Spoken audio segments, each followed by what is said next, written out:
Hello, my name is Ivan Reyes, and today I will be demonstrating and discussing about the ACSM push-up test, which is one of our muscular fitness assessments that we assess. And like any other muscular fitness assessment, it helps cover lowering the risk of injury through muscular tendons integrity. It helps maintain and increase muscle mass, and it also helps increase bone mass/density, helping fight osteoporosis. So this test specifically measures muscular endurance, which is essentially the ability for muscles to do continued repetitions at submaximal intensities. And to go even further, this test uses repeated submaximal intensities until exhaustion.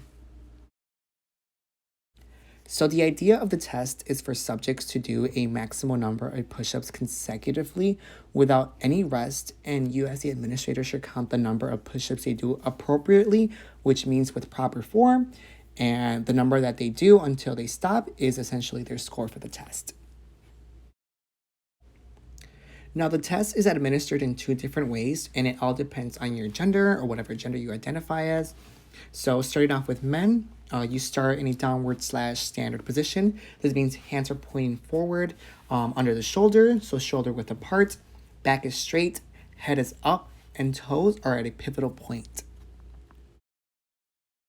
Moving on to the women test. So the way that the test is administered towards women is by a modified version called the modified knee push-up position.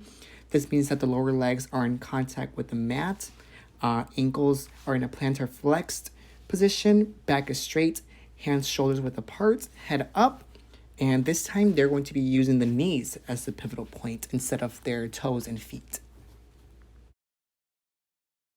So I will be demonstrating how the test is done as best as possible. So I have a mat here with me, and it says that you should have a mat with you, but you don't really have to.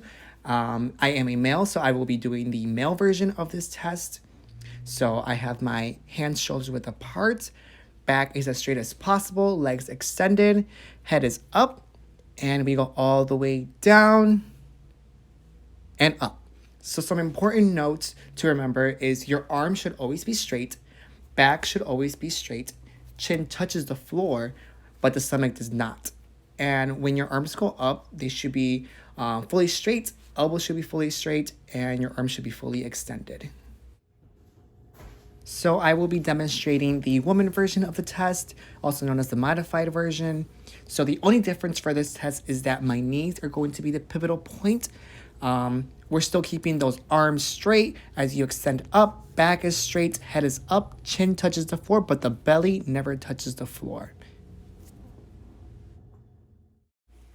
So a common mistake that many subjects do while doing the assessment is that they tend to arch upwards, and this is obviously showing improper form, which leads to no proper scoring for them. And another common mistake is that many subjects do like a downward arch. This is not showing a straight back, which is improper form, which leads to also not having a proper score. And lastly, some final thoughts are that you as an administrator should keep monitoring the form of your subjects throughout the assessment. This means that they have the proper form, and if they don't have the proper form, that one singular round that they did does not count, and it doesn't count towards their score. Next, your subjects should not be straining themselves forcibly throughout the assessment, and if you notice that they are, make sure to stop the assessment immediately. And obviously, if the subject asks for the assessment to be stopped, then you should stop the assessment. And that should be the push-up test.